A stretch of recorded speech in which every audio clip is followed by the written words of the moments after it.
Na jaře roku 1945 vystoupily zajaté německé zdravotní sestry v Texasu z autobusu a očekávali trest, ale první věc, kterou si všimli, nebyl osnatý drát, ale vůně slaniny a kávy, která naplňovala ranní vzduch ještě před východem slunce, ještě předtím, než se zasla světla v táboře po noční hlídce. Autobus projížděl branami amerického zajateckého tábora v Texasu. Uvnitř sedělo několik německých zdravotních sester Červeného kříže s rovnými zády, jejich uniformy byly opotřebované měsíci služby poblíž hroutící se fronty. Zajaty teprve před několika týdny a během hodin, kdy autobus projížděl rozlehlými americkými pláněmi, panovalo v něm ticho a vzduch uvnitř vozu voněl prachu, kůže a strachu. Většina z nich se připravovala na krutost, ponížení a chladnou pomstu. To jim bylo řečeno, že je čeká, pokud se dostanou do rukou nepřítele. Když se však dveře otevřely, čekalo je něco úplně jiného. Nebyly to reflektory, i když ty tam byly, ani řady osnatého drátu, i když ty dvě věci nebylo možné přehlédnout. Byl to samotný vzduch, bohatý, teplý, těžký, s vůní jídla, skutečného jídla, silné a hořké kávy, másla roztaveného na nějaké neviditelné pánvy a především slaniny, té silné slané vůně, která se držela v ranním vzduchu a vkrádala se jim do nosu, až se zdálo nemožné ji ignorovat. Jedna sestra s tváří vyhublou z přídělového systému zašeptala, maso, její spolupracovnice zavrtěla hlavou a téměř se zasmála nad tou absurditou. Maso se doma stalo vzpomínkou. V Německu válka proměnila jejich jídla v každodenní boj o přežití, chléb se natahoval pilinami, polévky se vařily ze zbytků, dokonce i děti si už nepamatovali chuť vepřového masa a přesto tady, na místě, které považovali za svůj trest, vůně snídaně působila téměř jako výsměch. Stráže jim gestem naznačili, aby si stoupili, boty dopadly na štěrk, ženy zamrkaly do široké texaské oblohy, bledě růžové svítáním. Očekávali křik, očekávali namířené pušky, rozkazy vydávané vztekle, místo toho přišly rozkazy v angličtině, klidně a efektivně. Vojáci se neusmívali, ale ani nebyli krutí. Jedna ze sester pohlédla směrem k jídelně, kde se z komínů líně valil kouř. Uviděla americké kuchaře v zástěrách, jak rozbíjí vejce, jako by válečné příděly neexistovaly. Cháva, vyděsil je hlas. Nebyl strážný, jak si představovali, byla to zdravotní sestra, americká armádní zdravotní sestra. Její uniforma byla čistá, její přízvuk ostrý, ale jemný a to, co způsobilo, že si několik Němců vyměnilo překvapené pohledy, bylo to, že byla černá. V nacistickém Německu jim byly neustále vštěpovány lži o rase, o podřadnosti, o tom, kdo má komu sloužit, ale tady, v táboře, kde byly vězněny, stála tato žena a nabízela plechové hrnky s horkou kávou s prostou zdvořilostí, bez pohrdání, bez posměchu, jen s otázkou, zda něco nepotřebují. Německé ženy nevěděly, jak odpovědět. Jedna zamumlala Danka, druhá zaváhala, než si hrnek vzala, ruce se jí třásly. Teplo jí stoupalo po pažích nejen kvůli horku, ale i kvůli samotnému gestu. Poprvé od svého zajetí pocítili prasklinu ve zdi strachu, kterou byly odvedeny, zpracovány, zařazeny do fronty, dostali nové povlečení, pečlivě složené do náruče, bylo jim řečeno, že mohou psát domů, i když jejich dopisy budou čteny, ukázali jim jejich ubytování, čisté palandy, tenké matrace, ale nic jako bahnem nasáklé nemocnice, které znali z fronty. Když seděli v jídelně u svého prvního jídla, realita na ně doléhala ještě silněji, před nimi se objevily talíře, chléb, vejce a mezi dvěma ženami. Proužek slaniny, nebylo toho moc, ne ve srovnání s tím, co jedli Američané mimo tábor, ale vypadalo to téměř příliš dobře, než aby to byla pravda. Jen ta vůně byla omamná. Jedna ze sester zírala na plátek slaniny, pak na strážného, který procházel kolem a zašeptala své společnici, je to dovoleno, druhá zavrtěla hlavou, ale ani jedna se nepohnula, dokud je hlad nedohnal k akci. Chuť byla kouřová, slaná, téměř ohromující po letech strádání. Jedna z nich si přitiskla ruku k ústům, ne proto, že by jí to nechutnalo, ale proto, že náhlý příval vzpomínky na nedělní jídla dlouho před válkou, smích u rodinného stolu, byl příliš silný, aby ho unesli. To první ráno se stalo příběhem, který si mezi sebou opakovali znovu a znovu. Osnatý drát byl skutečný, uvěznění bylo skutečné, ale stejně tak byla skutečná vůně snídaně, která se nesla přes dvůr a dráždila je připomínkou světa, o kterém si mysleli, že je ztracený. A pod jejich strachem se vkradl další pocit, zmatek, pokud to byl nepřítel, proč se život tady už teď zdál tak odlišný od toho, co jim bylo řečeno? Ale šok z jídla byl jen začátek. Co přišlo potom uvnitř tábora, je donutilo zpochybnit ještě více toho, co si mysleli, že vědí. Následující dny přinesly rytmus, který žádná z německých ošetřovatelek nečekala. Rána nezačínaly drillem nebo tresty, ale zvukem kuchyňského schonu a voláním na snídani v jídelně. Stejné vůně, které je přivítali první den, přetrvávaly. Smažená vejce, vařená káva, opékaný chléb. I porce, ačkoliv nebyly nekonečné, byly velkorysé ve srovnání s tím, co zanechali v Evropě. Jedna ošetřovatelka Erika si vzpomínala, jak stála ve frontě se svým plechovým tácem a šeptala ženě vedle sebe: to nemůže vydržet, vezmou nám to, až si zvykneme, ale ráno za ránem se jídlo objevovalo, chléb dostatečně silný, aby naplnil žaludek, zelenina, fazole a vždy něco, co jim připomínalo americkou hojnost. Někdy to byla slanina, někdy do zlatova smažené brambory, někdy dokonce i kousek koláče, který zbyl z neděle. Nedostali svobodu, ale dostali důstojnost a ten rozdíl byl důležitý. Stráže je sice hlídali, ale neplivali na ně urážky ani je bezdůvodně nebijí. Sestry si všimly disciplíny amerických vojáků, kteří nebyli přátelští, ale umírnění. Mluvili s nimi jako s vězni, ale také jako s lidmi, a když skončila doba jídla, mohli se procházet po dvoře, tiše si povídat nebo sedět s papírem a perem a psát dopisy. Psaní dopisů bylo téměř překvapivější než jídlo v Německu. Cenzura byla očekávaná, ale samotný fakt, že jim bylo dovoleno psát a že jim bylo řečeno, že jejich slova se možná dostanou k jejich rodinám, se zdál téměř neskutečný. Jednoho odpoledne seděla Hilda u dřevěného stolu v kasárnách a psala dopis, který byl z poloviny hotový. Psala o jídle, i když věděla, že to cenzurovatelé budou číst. Psala o kávě, o lněných prostěradlech, o tom, jak strážci nebyli vůbec takoví, jak si představovala. Se zastavila a pero jí zůstalo viset nad papírem, protože si nebyla jistá, zda má přidat pravdu, že v některých okamžicích to bylo jako oddech, pauza v bouři války. Nakonec napsala: jsem v bezpečí, to její matce stačilo. Doufala, že denní život v táboře nebyl bez útrap. Texaské slunce pálilo, prach se lepily na jejich šaty a kůži, zvuk bot a křik rozkazů u bran jim připomínal, že jsou stále vězni, a přesto ve srovnání s rozpadajícími se nemocnicemi říše, ve srovnání s nálety a nedostatkem se toto podivné místo zdálo jako jiný svět. Večer se ženy někdy scházely, aby si popovídali. Mluvili o své cestě do zajetí, o tom, co si myslí, že se stane po válce. Erika často zmiňovala slaninu a tiše se smála: představ si, že naší první skutečnou vzpomínku na Ameriku je snídaně. Marta zavrtěla hlavou: chtějí, abychom zapomněli, že jsme vězeňkyně, to je jejich trik, ale i ona tiše přiznala, že se už roky necítila tak dobře najedená. Zvěsti se táborem šířily rychle. Někteří říkali, že vězni v jiných státech smějí pracovat a dokonce vydělávat peníze. Jiní tvrdili, že viděli muže, jak o víkendech sledují filmy. Objevily se dokonce příběhy o válečných zajatcích, kteří pomáhali na amerických farmách a byli zváni k večeři. Sestry nevěděly, čemu mají věřit, ale zvěsti udržovaly jejich rozhovory živé. Věděli, čemu věřit, ale zvěsti udržovaly jejich rozhovory živé. Každá zvěst přispívala k napětí mezi tím, co je učili, že Američané jsou krutí a skorumpovaní, a tím, co jim říkali jejich vlastní oči a žaludky. Jedné noci se Hilda probudila vůní mýdla z umývárny v barácích. Ležela nehybně a uvědomovala si, jak zvláštní je spojovat Ameriku ne s bombami, ale s malými pohodlnostmi, čistými prostěradly, teplými jídly a běžnými zásobami. Zašeptala Erice, která spala na palandě nad ní, jak můžeme jít domů a vysvětlit to? Nikdo tomu neuvěří. Erika se naklonila přes okraj palandy a sotva slyšitelným hlasem řekla: možná by nemají věřit. Kontrast s životem v Německu byl obrovský. Dopisy z domova, které jim přišly, vyprávěly o hladu, o celých městech srovnaných se zemí, o matkách, které vyměňovaly vše, co měli, za chléb. A přesto tady, za americkým drátěným plotem, dostávali každý den snídani. My se s tímto vědomím cítili proviněle za to, že jedí, zatímco jejich rodiny hladovějí. Ale také byli zmatené a snažili se pochopit, jak je může nepřítel zacházet způsobem, jakým už je jejich vlastní strana nedokáže. Rytmus života v táboře otupil ostří strachu, ale vyostřil jinou otázku: pokud zde bylo jídlo a přístřeší v takovém množství, co dalšího jim o Americe bylo zatajeno? Skutečný šok však nepřišel z jídla ani z dopisů, ale z práce, kterou měly sestry vykonávat dál, kde se hojnost neměřila jídlem, ale léky. Do týdne po příjezdu byly sestry povolány do samostatné budovy uvnitř tábora, do ošetřovny. Nebyla velká, ale čistá. Vůně uvnitř byla ostrá dezinfekce, čerstvé obvazy a alkoholové tampony.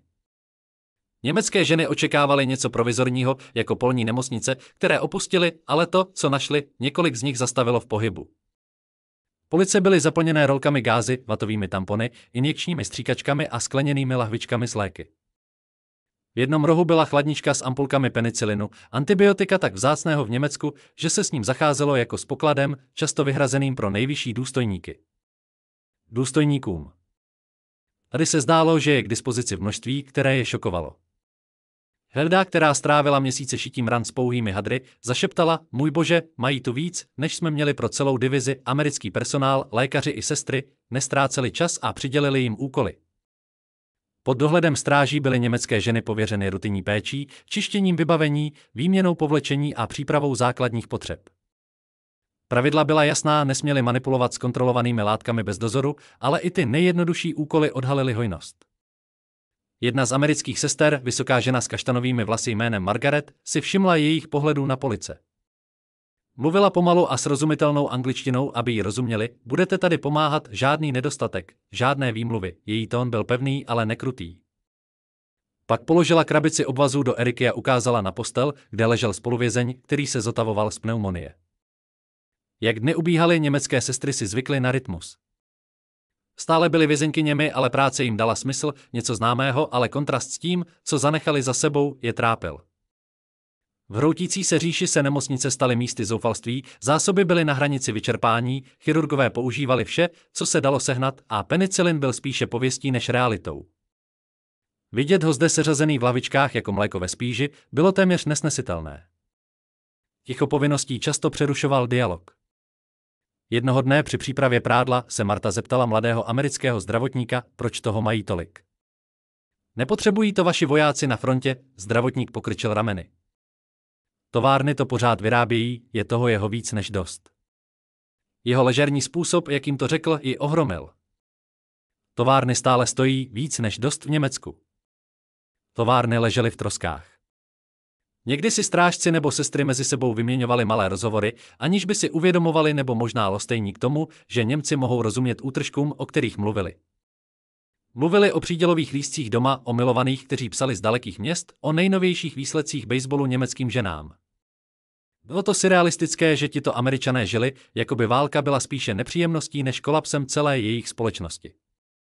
Byly chvíle, kdy napětí vyplavalo na povrch. Strážný, rozladěný váháním jedné sestry, na ní zařval, aby si pospíšila. Nastuhla a připravila se na ránu, ale ta nepřišla. Hněv skončil pouze slovy. Jindy se starší americký lékař zeptal Němců na situaci v Evropě. Jeho otázky nebyly obviněními, ale zvědavostí. Jak je to zlé, zeptal se, brýle mu sklouzly na nos. Evda zírala na podlahu a pak tiše odpověděla: horší, než si myslíte, co ženy nejvíce znepokojovalo, nebyla krutost, ale normálnost. Ošetřovna nevypadala jako místo, které vedou vítězové panující nad poraženými. Vypadala jako obyčejná nemocnice s rutinou, zásobami a tichým očekáváním, že práce by měla být dobře odvedena. To je přimělo přemýšlet, zda je zajetí mělo potrestat, nebo dokázat něco úplně jiného. V noci zpět ve svých ubikacích mluvili o tom, co viděli. Erika nemohla přestat popisovat police z léky. Chápeš, že se ke každému vojákovi, ke každému vězni chovají, jako by jejich život stále měl význam, Marta zavrtěla hlavou. Možná je to jen na oko, možná chtějí, abychom o tom mluvili, až se vrátíme domů. Ale i když to říkala, věděla, že ten dostatek je skutečný. Žádná show by nedokázala vykouzlit police tak nenuceně zaplněné tím, za co Evropa nyní krvácela. U některých zdravotních sester to vyvolalo hněv na jejich vlastní vůdce, kteří slibovali sílu, ale přinesli jen zkázu. U jiných to vyvolalo tichý pocit zrady. Proč jim říkali, že Američané jsou divoši, když důkazy před nimi naznačovali opak? Ten rozpor byl příliš velký, než aby ho bylo možné ignorovat. Práce na ošetřovně jim dala víc než jen úkoly, dala jim pohled na americkou války efektivní, zásobovaná, neúnavná. A zatímco skládali prádlo a myli nástroje, každá z žen si uvědomila, že není svědkem jen vítězství v bitvě, ale i vítězství v neviditelné válce o výrobu a zdroje. Ale za zdmi ošetřovny čekal další druh rozporu, rozhovory a setkání, která zpochybnila vše, co si mysleli, že vědí o samotné Americe. Život v táboře se neomezoval jen na jídlo a povinnosti v nemocnici. Brzy zjistili, že zajetí s sebou přineslo nespočet drobných okamžiků, které narážely na jejich přesvědčení ostřeji než jakákoliv bajoneta. Nejednalo se o okamžiky násilí, ale rozporuplná setkání, která nezapadala do obrazu Ameriky, jaký si vytvořili v Německu. První z nich přišlo během nástupu, když byli vězni seřazeni na dvoře. Mezi strážci byl černý americký voják. Měl vyžehlenou uniformu, vzpřímený postoj a autoritativní hlas, když četl jména. Německé sestry si vyměnily rychlé, téměř vystrašené pohledy. V říši jim neustále opakovali, že muži jako oni jsou méněcenní, neschopní a nebezpeční. A přesto tu byl autorita, která se chovala stejně autoritativně jako její bílý, když jeden z vězňů zakopl o výslovnost jeho jména, strážný ho bez zloby opravil a jednoduše pokračoval v seznamu. Poradí bylo efektivní, nekruté. Později na ošetřovně se jedna z černých zdravotních sester vrátila, aby zkontrolovala německého válečného zajatce trpícího horečkou. Její ruce byly pevné, chování klidné, mluvila tiše a nařídila Hildě, aby přinesla čisté prádlo. Hilda tak bez váhání učinila, ale poté se zastavila, znepokojená svým vlastním instinktem následovat ženu. Ten večer zašeptala Erice: všechno, co nás učili o rase, bylo stejné. Erika zaváhala, ale pak přiznala, že to muselo být stejné i u chování strážců. Muži byli přísní, ale nesadističtí. Prosazovali pravidla, ale neútočili, když byla dodržována. V neděli pořádal táborový kaplan bohoslužby. Účast nebyla povinná, ale sestry často chodily, spíše ze zvědavosti než z náboženské oddanosti. Hymny zpívané v angličtině nebo švédštině naplňovaly sál podivným pocitem útěchy. Některé ženy později přiznaly, že jim tyto chvíle připomínaly dětství, kdy kostely ještě nebyly stínem propagandy. Jednoho odpoledne se strážný přiblížil k Martě, když si všiml, že si roztrhla lem rukávu uniformy. Na chvíli zmizel a vrátil se s šitím. Oprav to, řekl a jednoduše jí ho podal. Marta byla ohromená a poděkovala mu lámanou angličtinou. Té noci řekla ostatním: chovají se k nám jako k lidem, v jejím hlase byla směs nedůvěry a hněvu, jako by samotná laskavost byla urážkou toho, co si myslela, že ví. Stále se vyskytovaly momenty nepřátelství. Někteří strážci si udržovali odstup a dávali jasně najevo, že se nechtějí zapojit do konverzace. Někteří tiše plivali slovo nacista a jejich tváře byly tvrdé, ale každodenní rytmus se ukázal těžko snesitelný. Příliš často se respekt vkrádal do mezer v zajetí a dialog se dostával na nečekaná místa. Při skládání prostěradel na ošetřovně se Erika zeptala americké sestry, proč tábor nabízí vězňům tolik jídla, když doma existují příděly.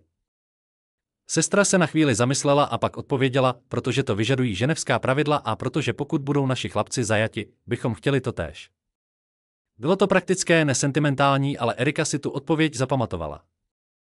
Té noci se nahlas zeptala skupiny: dodržujeme ta pravidla i vůči našim vězňům? Následovalo ticho, nikdo neodpověděl. Rozpory se prohloubily, když přišly dopisy. Jedna ze sester dostala odpověď od své sestry z Hamburku, která popisovala noci strávené v protileteckých krytech, město zničené na trosky a chléb tak řídký, že sotva nasytil dítě. Čtení těch slov, zatímco držela talíř plný fazolí a slaniny, jí způsobilo nevolnost. Složila dopisu zpět do obálky a styděla se. Jako vězni jíme lépe než naše rodiny doma, řekla prázdným hlasem, už nešlo jen o jídlo nebo zásoby, ale o vnímání. Vyrostli v přesvědčení, že Amerika je dekadentní, bezohledná a barbarská, místo toho však viděli pořádek, bohatství a určitou spravedlnost. Nic z toho však nemohlo vymazat fakt, že byli za osnatým drátem, že nemohli odejít, že válka stále zuřila, ale každý den se propadala zeď propagandy, kterou s sebou nesli. V tichých chvílích se sestry začaly ptát, co kdyby síla Ameriky nepocházela z krutosti, ale z toho bohatství, které nyní viděli? Co kdyby nepřítel nebyl to, čeho se je naučili se bát, ale to, co před nimi skrývali jejich vlastní vůdci? Největší rozpor však přinesla slova na papíře, pečlivě cenzurovaná, ale přesto povolená dopisy, které obsahovaly fragmenty pravdy, které donutily sestry vyrovnat se jak s válkou, tak sami se sebou. Když dorazily první dopisy z domova, ženy je téměř roztrhaly holýma rukama.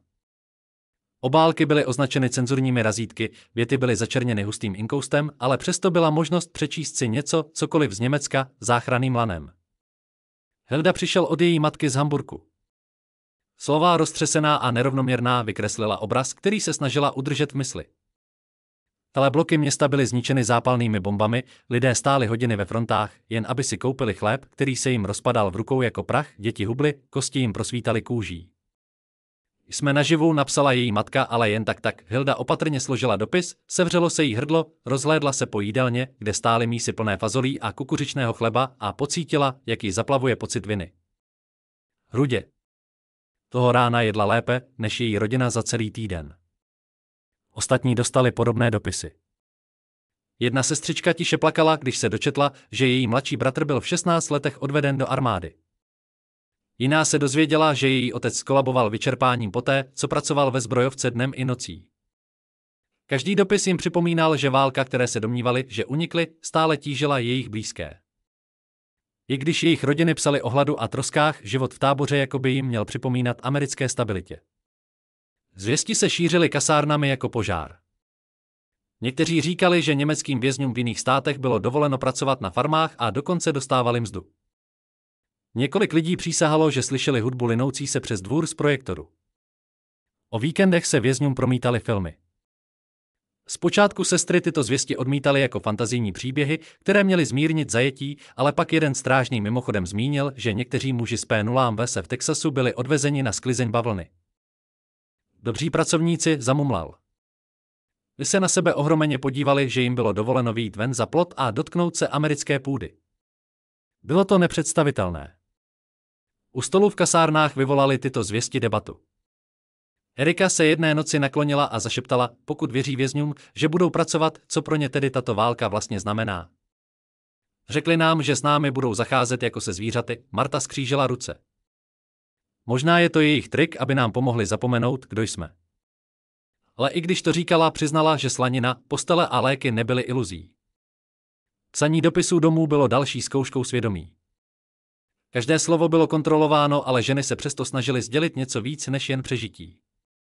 Hilda napsala své matce, jsme v bezpečí, máme jídlo, neboj se neodvážila popsat chuť slaniny nebo hebkost prostě radel. Znělo by to jako zrada vůči těm, kteří prožívali bombardování. I přes svou zdrženlivost se však bála, že pravda vyjde najevo, že zajetí v Americe přináší pohodlí, které si obyčejní Němci dokážou stěží představit. Rozpory se každým týdnem hromadily. Jednoho rána, když věšela prádlo, se Erika tiše zeptala, co se stane, když se vrátíme domů s těmito příběhy? Kdo by nám vůbec věřil, Hilda zavrtěla hlavou, nikdo. Budou si myslet, že jsme zrádkyně. Myšlenka na návrat do zničené vlasti s vzpomínkami na kávu, koláče a stráže, které s nimi zacházely nečekaně spravedlivě, byla téměř nesnesitelná. Někteří začali mít strach ze svobody samotné. Návrat do Německa by znamenal hlad, trosky a podezření. Tady alespoň vládl pořádek a přežití se zdálo jisté. Ironie je zžírala vězni, kteří se báli návratu domů. Zvěsti o americkém životě mimo tábory ještě zvyšovaly zmatek. Od stráží a personálu se šířily příběhy o vojácích kupujících auta, o supermarketech plných produktů, o rodinách, které válku neprožily stejným způsobem. Jedna zdravotní sestra se téměř ostýchavě zeptala zdravotníka, opravdu jíte maso každý týden? On se zasmál, každý týden?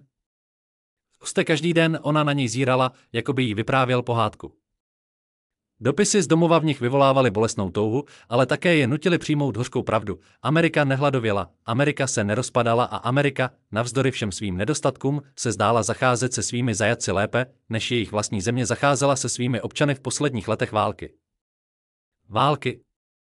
To poznání v nich vyvolalo otázku, kterou si málo kdy troufli vyslovit nahlas, pokud se mýlili v Americe, v čem dalším se mýlili?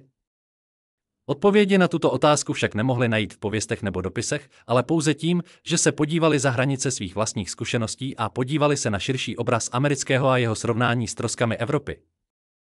V létě 1945 začaly sestry skládat dohromady širší obraz toho, co skutečně znamenal život válečných zajatců v Americe.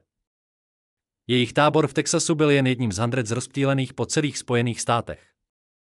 Více než 400 000 zajatců osy bylo přepraveno přes Atlantik, od rozlehlých polí středozápadu po borové lesy na jihu. Pro sestry byl tento rozsah téměř nepochopitelný. V jídelně ženy často zaslechly stráže a dělníky mluvit o jiných táborech. Mluvili o německých vojácích ubytovaných v Louisianě, Italech pracujících na polích v Arkansasu, japonských válečných zajatcích v Arizoně. Každý příběh přidával další vrstvu do skládačky. Tyto tábory nebyly tajnými skrytými žaláři, byly vetkány do struktury amerického životě, farmáři je viděli, místní města o nich věděla a v mnoha případech Američané s vězni přímo komunikovali. Nejvíce šokující odhalení přišlo z porovnání. Jeden strážný vyprávěl příběh o italských vězních, kteří při sklizni zpívali a smáli se s americkými farmáři, kteří jim dodávali limonádu a sendviče. Jiný mluvil o japonských vězních, kteří žasli nad moderními sprchami a množstvím jídla, které bylo v některých městech k dispozici. Němečtí váleční zajatci byli dokonce pozváni na sváteční večeře s americkými rodinami, což sestry nemohly pochopit. Marta to opakovala nevěřícně své domů jedné rodiny domu. Strážný přikývl. Stalo se to více než jednou. Ve chvílích klidu sestry mluvily o tom, co pro ně takové gesty znamenaly. Zajetí bylo stále uvězněním, stále byli za dráty, stále odříznuti od svých rodin, stále vězni, ale ve srovnání s tím, co věděli o sovětských táborech nebo dokonce o zacházení se spojeneckými zajatci v německých rukou, byl rozdíl nepopiratelný. Zde byla jídla pravidelná, léku bylo dostatek, dopisy byly povoleny a důstojnost nebyla zcela odebrána. Ale byla tu ještě jedna vrstva, kterou ženy nemohly ignorovat: propaganda. Amerika chtěla, aby svět věděl, že se ke svým zajatcům chová dobře. Každé čisté povlečení, každý plátek slaniny, každá krabice zdravotnického materiálu byla také poselstvím, důkazem, že USA dodržují ženevská pravidla a chtějí se distancovat od brutality války. Možná je to všechno jen na oko, řekla Erika jednoho večera a založila ruce. Hilda zavrtěla hlavou. Jestli je to na oko, pak je to nejlepší představení, jaké jsem kdy viděla. Rozpory se týkaly i samotné Ameriky. Sestry nemohly ignorovat rasové rozdíly, které se v táboře naznačovaly. Viděli, jak se černým sestrám a vojákům uvnitř tábora dostává úcty, ale také zaslechli šeptání o diskriminaci mimo tábor. Někteří strážci naznačovali, že v městech platí segregace a že ne všichni se těší rovnosti, kterou Amerika zdánlivě prosazuje uvnitř táborových zdí. To složitost německé ženy ještě více mátla. Jak může země praktikovat spravedlnost zde a popírat ji ve svých vlastních ulicích?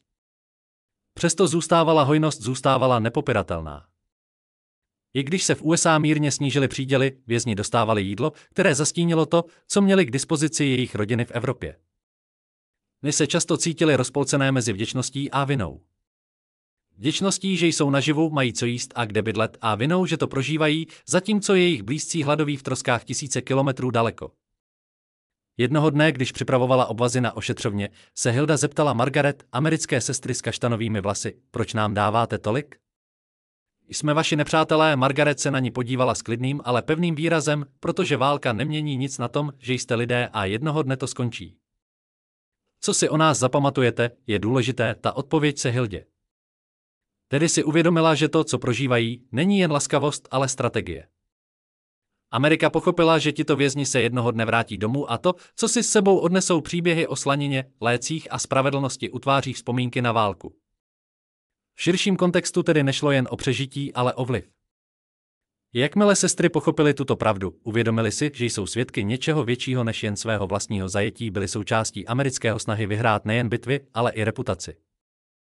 O několik let později, dlouho po otevření bran a skončení války, otázka, která ženám nejvíce zůstala v paměti, se netýkala propagandy ani politiky, ale vzpomínek a podivných lekcí, které si odnesli domů ze země, kterou kdysi považovali za svého nepřítele.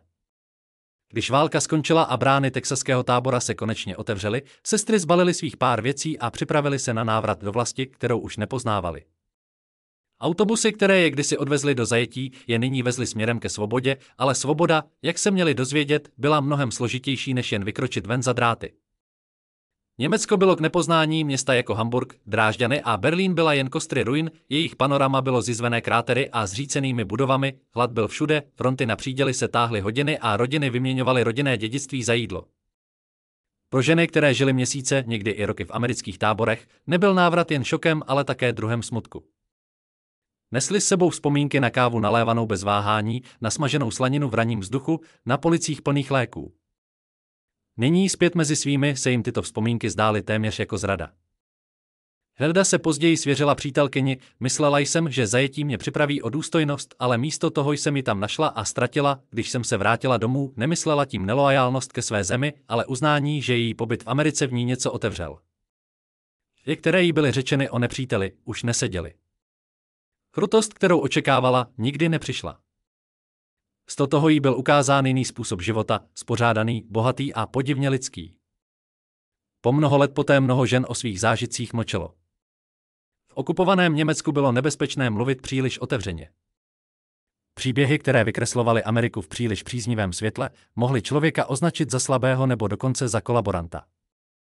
Přesto se v rodinách v šeptaných rozhovorech tyto příběhy objevovaly. Příběhy o osnatém drátu, který obklopoval ne brutalitu, ale snídani. Příběhy o strážcích, kteří prosazovali disciplínu, ale místo ran nabízeli šicí soupravy. Příběhy o černých a bílých sestrách, které s nimi nezacházely jako s nepřáteli, ale jako pacienty, jako lidské bytosti. Postupem času se tyto vzpomínky proměnily v poučení. Marta, která kdysi pochybovala o každé laskavosti, o mnoho let později přiznala, že to, co zažila v Americe, změnilo její pohled na svět. Naučila jsem se, že ani ve válce není nepřítel vždy tím, kým si myslíte. Někdy vám nepřítel prokáže více milosrdenství než vaši vlastní vůdci. Dopisy, které napsali, zvěsti, kterým věřili, rozpory, s nimiž se potýkali, to vše se stalo součástí většího poznání, že lidskost může přežít i ty nejtemnější konflikty, ale pouze pokud se lidé rozhodnou ji praktikovat. Vůně slaniny toho texaského rána nebyla jen o jídle, byla symbolem, připomínkou, že život může i v zajetí přinášet malé radosti, připomínkou, že laskavost, jakkoliv obyčejná, může prolomit zdi nenávisti a lží. Když některé z nich jako staré ženy vyprávěly svým vnoučatům o těch prvních ránech v Texasu, nemluvili o hanbě nebo hořkosti, ale o podivnosti, s jakou nacházeli důstojnost v rukou nepřítele. Jedna z nich popsala, jak procházela jídelnou a ucítila vůni slaniny a jak na chvíli zapomněla, že je vězeňkyně. Jiná vyprávěla o tom, jak poprvé uviděla láhev penicilinu a uvědomila si, že v tomto novém světě žádný voják nezemře kvůli nedostatku léků. Tyto příběhy se tiše šířily v rodinách a staly se důkazem, že historie není tvořena jen bitvami a smlouvami, ale i malými okamžiky, které mění to, jak se lidé navzájem vnímají. Morální ponaučení, které nesli, bylo jednoduché, ale silné, válka ničí, ale laskavost uzdravuje. Naučili se, že propaganda může překrucovat pravdu, ale živá zkušenost ji může rozmotat a možná nejdůležitější bylo, že pochopili, že měřítkem národa nejsou jen jeho zbraně nebo vítězství, ale to, jak zachází s těmi, které nazývá svými nepřáteli. Když se tedy ohlédneme za tímto příběhem, nejde jen o německé sestry nebo americké stráže, jde o to, co to znamená být člověkem, když vám svět říká, abyste byli něčím jiným, je to o vůni, která se nesla přes vězeňský dvůr, pro některé obyčejná, pro jiné nezapomenutelná, která vězňům připomínala, že jsou stále naživu, stále schopni cítit, stále hodni úcty. A možná to je poučení pro nás dnes, že důstojnost, soucit a spravedlnost nejsou nikdy zbytečné, ani když jsou věnovány těm, které máme nenávidět. Pokud jste sledovali tento příběh a věříte, že tyto hlasy z minulosti si zaslouží být připomínány, zvažte přihlášení k odběru. Jsou to momenty, na které historie často zapomíná, ale společně je můžeme udržet naživu.